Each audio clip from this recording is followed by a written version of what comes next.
तो पिछले वीडियो में हमने देखा था कि एल्फ्रेडन किंगडम में अब लगभग सिविल वार होने के कगार पर था और वहीं पास के किंगडम एडोनिया के राजा गौसीलिया ने ये मौके का फायदा उठाने का सोचा। उसने प्रिंस जूलियस के साथ मिलकर प्लान बनाने की सोची कि एल्फ्रेडन किंगडम में सिविल वार के दौरान घात लगाकर हमला किया जाए, लेकिन प्रिंसेस जोरा का मानना था कि उन्हें एल्फ्रेडन पर हमला नहीं करना चाहिए क्योंकि अमिडोनिया अभी खुद भी बेहद गरीब थी। उधर हाल में फसल की रिपोर्ट सौमा को सौंपने के बाद हाकुओं ने घोषणा की कि खाने का संकट लगभग पूरी तरह से समाप्त हो चुका है और अब वो अगले चरण पर आगे बढ़ सकते हैं। दरअसल सौमा का अगला चरण दूसरे देशों को जीतने का इरादा था। इसी बीच गाइल किंगडम ने अमिडोनिया के सभी जनरलों को इकट्ठा किया ताकि एल्फ्रेडन पर हमले की तैयारी की जा सके। उनका टारगेट था एल्फ्रेडन किंगडम के फसल वाले एरिया पे, लेकिन कोबेट नाम के एक सिविल ऑफिसर ने उसे रोकने की कोशिश की।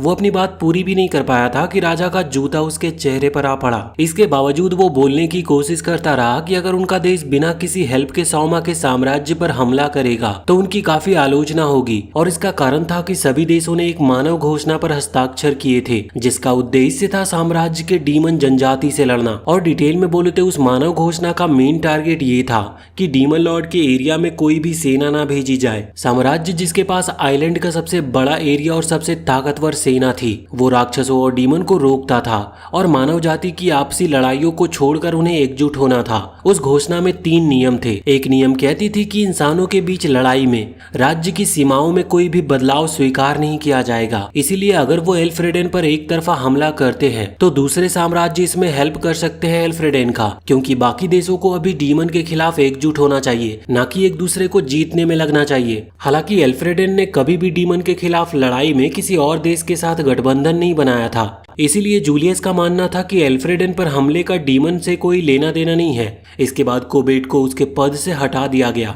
इसी बीच सौमा ने 3 ड्यूक्स से कांटेक्ट किया और उसने स्पष्ट ये ऐलान किया कि अगर अब से वो उसके आदेश को नहीं मानेंगे तो वो उन्हें गद्दार मानेगा। एक डचेस ने पूछा कि सौमा उन तीनों ड्यूक्स के एरिया का क्या करेगा। सौमा ने कहा कि अगर वो मान जाएंगे तो वो उनके एरिया को नहीं छुएगा, लेकिन उनकी सेनाओं को इंपीरियल गार्ड्स में मिला दिया जाएगा और एक नई बेहद पावरफुल सेना बनाई जाएगी। साथ ही वो 3 ड्यूक्स के एरिया में सेना बनाए रखने का स्पेशल पावर भी समाप्त कर देगा। ड्यूक्स ने सौमा की सोच की काफी प्रशंसा की। फिर उसी डचेस ने सौमा से उस नए शहर के बारे में पूछा जिसे वो बनाने की सोच रहा था। शायद उसे डर था कि ये नया शहर उसके एरिया को इफेक्ट करेगा, इसीलिए उसने पहले ही बॉर्डर खींच दी थी। सौमा से काफी एक संतोषजनक उत्तर मिलने पर डचेस ने सौमा के पक्ष में वोट किया, लेकिन वागास और कास्टर ने अब भी सौमा के साम्राज्य का राजा मानने से इनकार कर दिया। सिर्फ 100 सैनिकों ने ही ड्यूक का समर्थन किया और बाकी सेना को उसने बुलाया भी नहीं। इससे साफ था कि ड्यूक वागास ने लड़ाई शुरू होने से पहले ही हार मान ली थी। वहीं कामी की पैदल सेना कास्टर की वायु सेना के साथ मिलकर सौमा को गद्दी से हटाने की तैयारी कर रही थी। उनका इरादा लीसिया के पिता को वापस लाकर पुराने राजा को बहाल करना था।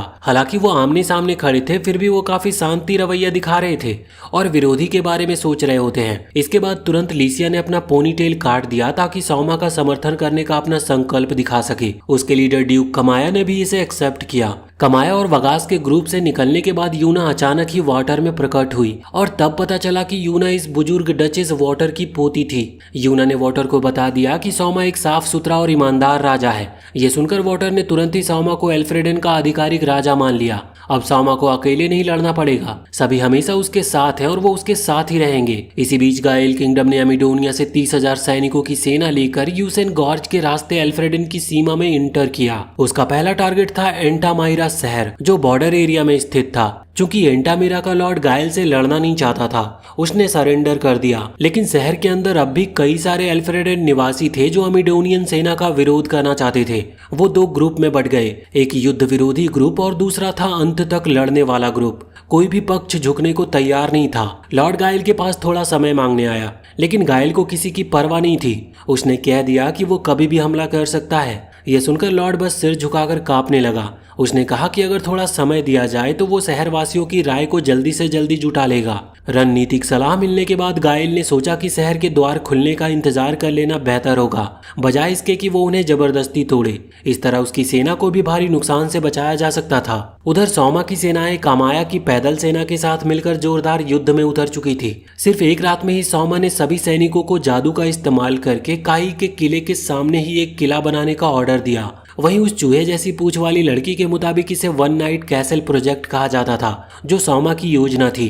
सचमुच सौमा हमेशा ऐसे असाधारण काम ही सोचता और करता था जिसकी किसी को उम्मीद तक नहीं होती थी। तीनों ड्यूक्स के साथ बातचीत असफल होती है। उसने तुरंत 10,000 इंपीरियल गार्ड्स को किला बनाने का ऑर्डर दे दिया। यह किला जमीन पर खड़े एक विशाल गैंडे के जहाज जैसा दिखता था, लेकिन कामी की सेना कई सारी तोपें लेकर आई और सौमा के किले पर बमबारी शुरू कर दी और उम्मीद के मुताबिक पहले ही गोले ने किले में बड़ा छेद कर दिया। फिर लगातार गोले बारिश की तरह गिरने लगे।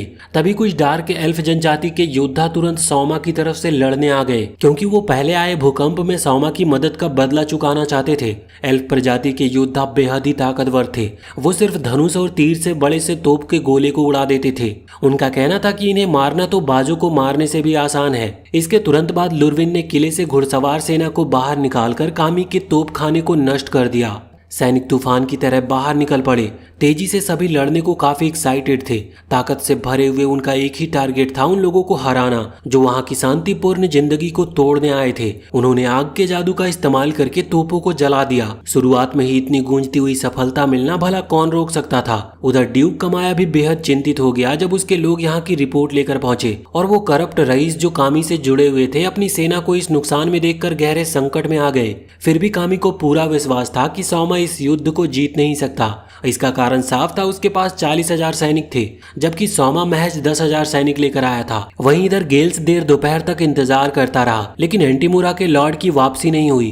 अंततः उसने अपने सैनिकों को ऑर्डर दिया कि वो शहर पर हमला करने की तैयारी करे, लेकिन जैसे ही वो पूरे फोर्स के साथ असॉल्ट का ऑर्डर देने ही वाला था, लॉर्ड अचानक शहर के बाहर भागते हुए आया। गेल्स को जब ये पता चला कि लॉर्ड अब तक शहर के लोगों को सिटी गेट्स खोलकर सरेंडर करने के लिए मना नहीं पाया, तो उसका गुस्सा भड़क उठा। उसने बिना कोई देर किए अपनी तलवार खींची और गुस्से में कहा कि वो स्पाइट ऑफ लॉर्ड का सिर काट देगा। गेल्स के अनुसार अब भी इस राज्य में कुछ ऐसे ग्रुप मौजूद थे जो आखिरी दम तक लड़ने को तैयार थे, और चाहे इसके लिए उन्हें अपनी जान ही क्यों ना गंवानी पड़े। लॉर्ड ने तुरंत एक सोने का ढेर निकालकर गेल्स से विनती की कि वो बस एक दिन और इंतजार कर ले। यह सुनकर गेल्स ने उसे अगले दिन दोपहर तक की अंतिम लिमिट दी, जब तक पास खड़े दो पेड़ों की परछाई एक दूसरे को छू ना ले। अगर उस समय तक सरेंडर नहीं हुआ तो वो पूरे फोर्स के साथ असॉल्ट शुरू कर देगा। असल में डचेस वॉटर ने ही लॉर्ड को ये निर्देश दिया था कि वो गेल्स को धोखा देकर थोड़ा समय मांग ले। उसका मानना था कि अब यहाँ पर टाइम सोने जितना कीमती है, और अगर वो सोना देकर कुछ एक्स्ट्रा टाइम ले सकते हैं तो इसमें कोई हर्ज नहीं है। उनका उद्देश्य था कि सौमा के रीइंफोर्समेंट का इंतजार करना, जब वो कामी और कैस्टर दोनों को हरा देगा।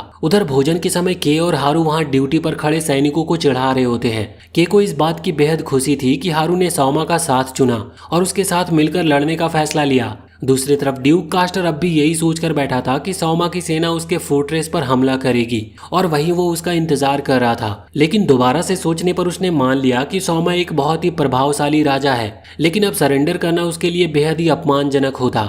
इसीलिए उसने तय कर लिया कि वो लड़ाई जारी रखेगा। इसी बीच काना वापस लौटी और कास्टर को रिपोर्ट दी कि सौमा की सेना उनके फोर्ट्रेस के पास दिखाई दी है। लेकिन सभी तब बहुत हैरान हो गए जब उन्होंने देखा कि सौमा ने एक बैटलशिप में पहिए लगवाकर और विशालकाय राक्षसों से उसे खिंचवाकर किनारे पर चढ़ा दिया है। कुछ देर के बाद सौमा ने कास्टर को कॉल किया और जल्दी सरेंडर करने को कहा, लेकिन कास्टर ने तुरंत मना कर दिया। इसके बाद सौमा ने बिना देर किए बैटलशिप से सीधे उसके फोर्ट्रेस पर गोले बरसाने शुरू कर दिए। कास्टर जोर से हंस पड़ा और बोला कि सौमा वास्तव में बहुत ही बहादुर है, जो हमेशा से ऐसे साहसी भरा काम करता है। थोड़ी और बातचीत के बाद भी नतीजा वही रहा। कास्टर ने सरेंडर करने से साफ मना कर दिया और सौमा ने वहीं पर कॉल कट कर दी। कास्टर ने काना को आदेश दिया कि ड्रैगन्स पर सवार होकर एयरफोर्स को बाहर निकाले और मुकाबले में उतरे, लेकिन काना को जल्दी सौमा के बैटलशिप के एंटी एयरक्राफ्ट हमलों से भारी परेशानी होने लगी। उसने ऊपर से बम गिराने का ऑर्डर दिया, मगर इससे पहले कि उनकी पूरी टीम कुछ कर पाती, सौमा की आर्टिलरी ने बहुत ही तेज हमला कर दिया। अचानक हुए इस हमले के चलते काना ने अपने सैनिकों को डिस्पर्स होने को कहा और अपनी जान बचाने का ऑर्डर दिया। फिर उसने सोचा कि उन्हें ब्लाइंड स्पॉट से हमला करना चाहिए, क्योंकि इससे उनकी जीत की संभावना अधिक होगी। युद्ध मशीन की असली कमजोरी थी उसके पहिए। ये समझते ही उसने सभी को एक साथ हमला करने का ऑर्डर दिया। उनका इरादा साफ था, सौमा को पकड़ना और उसे खत्म कर देना। लेकिन काना के मन में थोड़ी खटास और अफसोस भी था। उसे लीसिया की मदद करनी चाहिए थी, न कि आज की तरह उसके विरुद्ध युद्ध लड़ना चाहिए था। और आखिरकार कड़ी मेहनत और निरंतर हमलों के बाद काना और उसकी एयरफोर्स ने बैटलशिप के कैनन्स को सफलतापूर्वक नष्ट कर दिया था। लेकिन जब वो जहाज पर चढ़े तो भीतर कोई नहीं था। असल में सौमा ने पपेट कंट्रोल तकनीक का इस्तेमाल करके बैटलशिप को दूर से कंट्रोल किया था, तभी कॉनर को समझ आया कि वो सौमा के जाल में फंस चुकी है।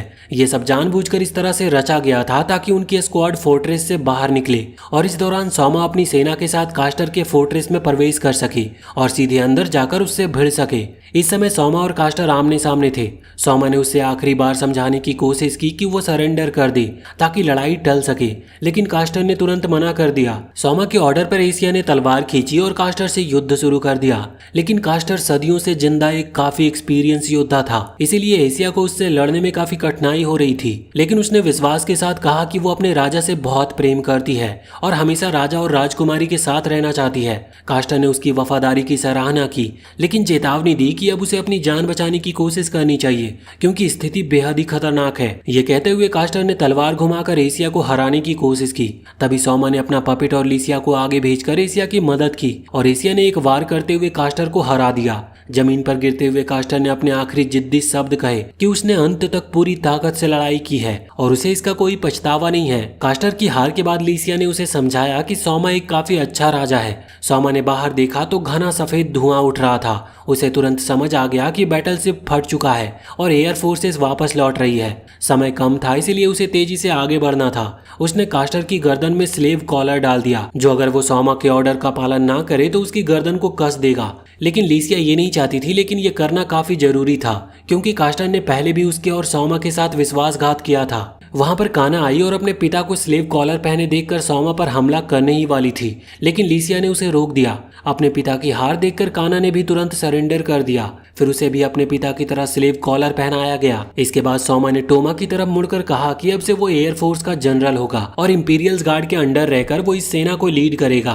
फिर वो और एयरफोर्स सीधे काई के फोर्ट्रेस की ओर उड़ चले। करीबी मित्र होने के नाते लिसिया ने सौमा को सुझाव दिया कि वो काना को कॉन्क्यूबाइन बना ले ताकि उसे पनिशमेंट से बचाया जा सके, लेकिन सौमा ने मना कर दिया, ये कहते हुए कि राजा के विरुद्ध अपराध करने वाला चाहे अपराधी पिता हो या बेटी, दोनों को समान पनिशमेंट मिलनी चाहिए। इसके तुरंत बाद एयरफोर्स के नाइट्स ने काई के फोर्ट्रेस पर बमबारी शुरू कर दी और मजबूर होकर कामी को हार माननी पड़ी और उसने अपनी सभी सेनाओं को सरेंडर का ऑर्डर दिया और साथ ही उसने अपने साइड के करप्ट रईसों को भी पकड़कर सौमा के हवाले कर दिया। कामी के गले में भी स्लेव कॉलर डाल दिया गया। सौमा के साथ बाकी सभी को भी कामी की ओर से सरेंडर की खबर भेज दी गई, लेकिन कमाया को तब बहुत हैरानी हुई जब उसने सुना कि सौमा सीधे वेस्ट की ओर सेना लेकर जा रहा है। असल में राजा का निशाना और भी बड़ी मछली थी। तब कमाया ने हंसते हुए कहा कि यह अच्छा है, राजा और राजकुमारी को मिलकर इस बूढ़े शरीर पर जीत हासिल करनी चाहिए। दरअसल भ्रष्ट नोबल्स ने मिलकर विदेशों से भाड़े के सैनिकों को बुलवाया था ताकि सौमा को गद्दी से हटा सके। इसीलिए कामी ने बगावत का नाटक रचा था ताकि वो सभी एक जगह इकट्ठा हो और वो उन्हें पकड़ सके। अपने कमरे में बैठे कामी को लग रहा था कि शायद ये उसके यहाँ रहने का आखिरी समय है। उसने अपने फादर एनबिच द्वारा दी गई वाइन की बोतल खोली। उसे अफसोस था कि वो प्रिंसेस लिसिया को सबसे शानदार शादी के जोड़े में नहीं देख पाएगा। ये भी सामने आया कि हारू के पिता ने ही कामी की सारी प्लान्स की खबर सौमा तक पहुंचाई थी। साथ ही ये भी पता चला कि काना और उसका पिता वो भी उसकी बगावत में शामिल हुए थे, लेकिन उन्हें असली प्लान के बारे में कुछ भी पता नहीं था। उधर गेल्स और जूलियस ने आधा दिन इंतजार किया, लेकिन आंट मेरा से सरेंडर की कोई खबर नहीं आई। वो शहर पर हमला करने का ऑर्डर देने ही वाले थे कि तभी अचानक उन्होंने डचेस वॉटर को शहर की दीवार पर खड़े देखा।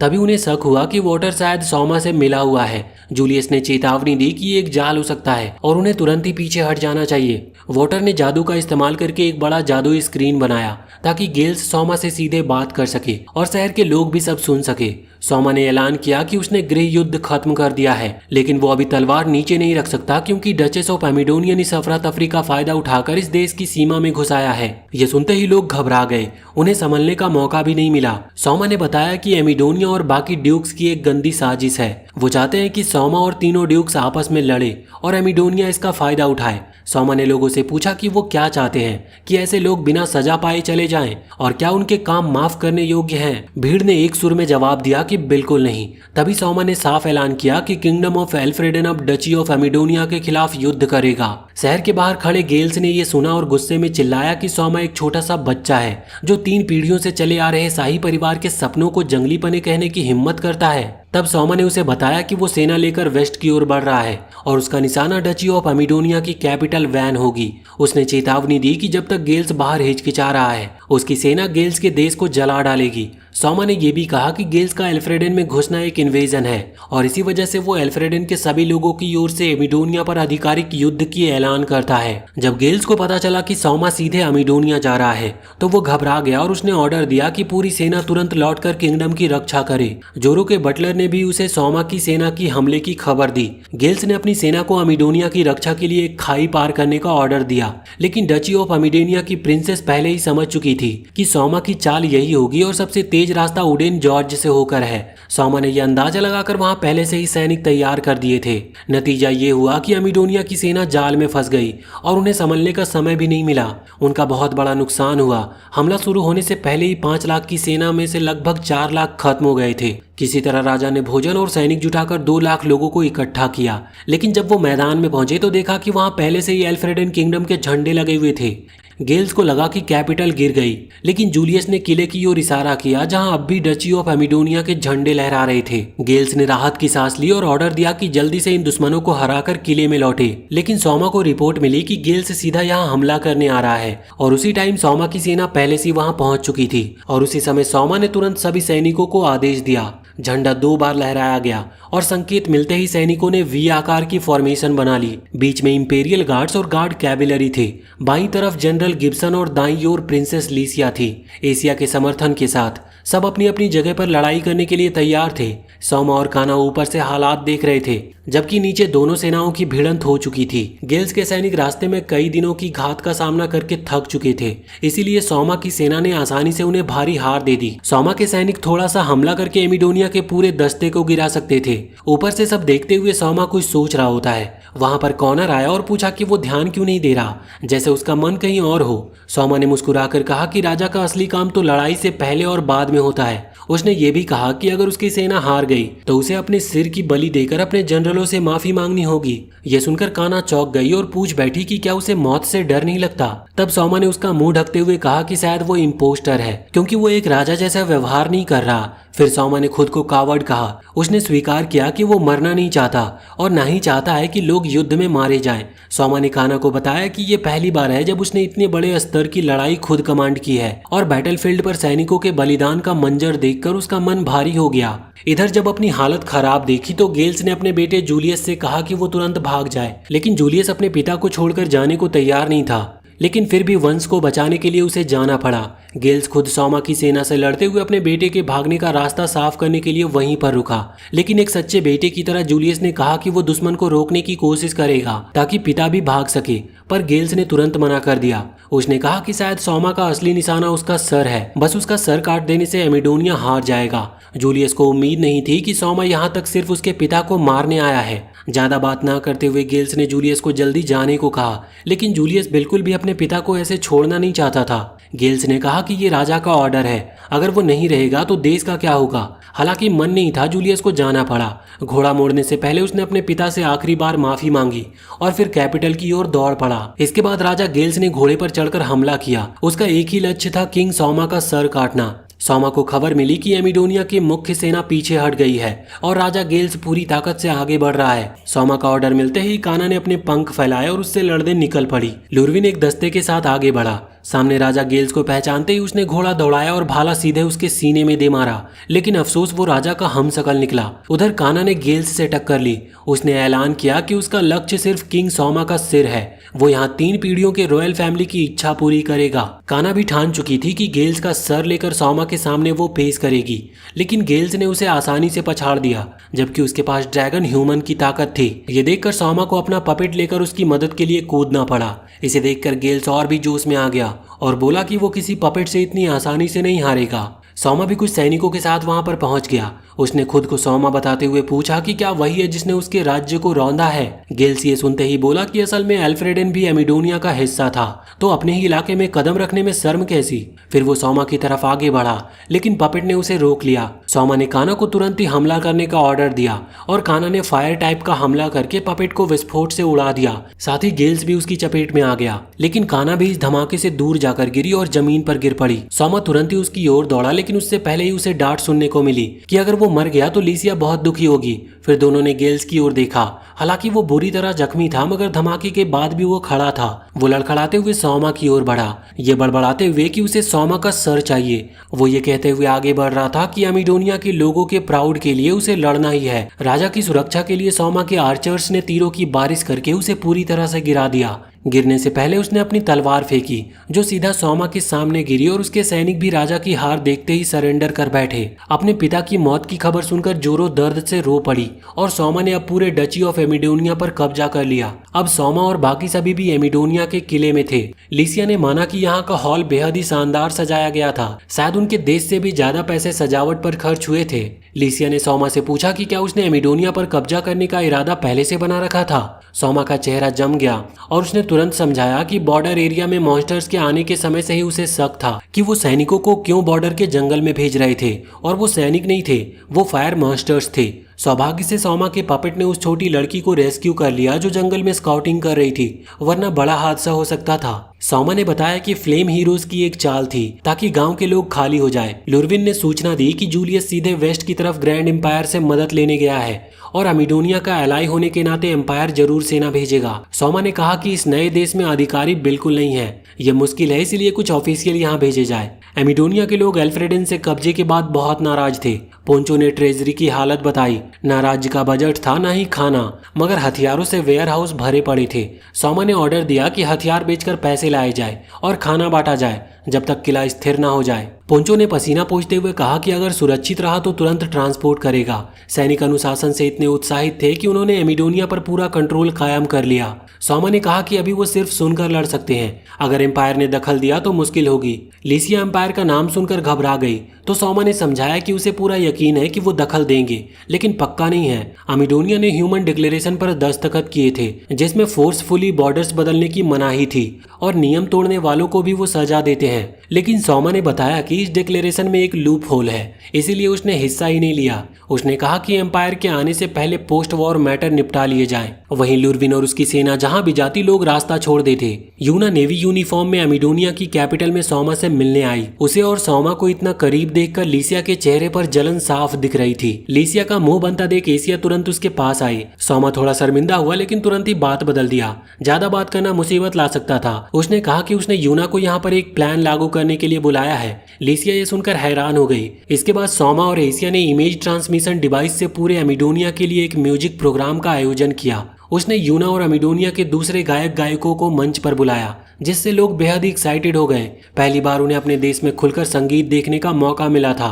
अमीडोनिया एक सैन्य राज्य था जहां लोगों की सारी गतिविधियों पर कंट्रोल रखा जाता था, लेकिन सौमा ने सबको अपनी मर्जी करने की आजादी दी। वहीं ग्रैंड एम्पायर आइलैंड की सबसे बड़ी सेना शक्ति वाला देश था, जिसकी लीडर एक युवा महारानी मारिया थी। उसे अमीडोनिया की कब्जे की खबर मिली और पता चला कि युद्ध गेल्स ने शुरू की थी, तो मारिया ने अपनी छोटी बहन जेन को शांति वार्ता के लिए अमीडोनिया भेजा। वहीं सौमा की नई नीतियों की वजह से अमीडोनिया के लोग काफी खुशहाल और समृद्ध हुए, और जोरा को विश्वास था कि जूलियस कभी अमीडोनिया वापस नहीं ले पाएगा। सौमा ने पोंचो के गरीबों में खाना बांटने का ऑर्डर दिया। सौमा ने यूना और टोमो को भेस बदलकर शहर का हाल भी देखने भेजा। सौमा ने टोमो को नए जूते खरीदे, जिससे वो खुशी से लगभग रो ही पड़ी, और यूना को उसने एक हेयर पिन दी उसकी समर्थन के लिए। फिर वो पेड़ के नीचे बैठकर शांति का आनंद लेने लगे। तभी जेन वहां पर आ गई सौमा से बात करने के लिए। सौमा ने उसे तुरंत पहचान लिया कि वो एम्पायर से अमीडोनिया रिक्लेम करने आई है। जेन सौमा की नीतियों और इमेज ट्रांसमिशन डिवाइस से लोगों को समाचार दिखाने के तरीके से काफी प्रभावित हुई, लेकिन उसने फिर भी अमीडोनिया जूलियस को वापस देने के लिए बातचीत का ऑफर रखा और वहां से चली गई। और इसी के साथ हम इस वीडियो को यहीं पर एंड करते हैं। तो वीडियो अगर पसंद आई हो तो चैनल को सब्सक्राइब करके बेल आइकन जरूर दबा लें, और कमेंट सेक्शन में हमें जरूर बताएं कि आपको ये कहानी कैसी लगी।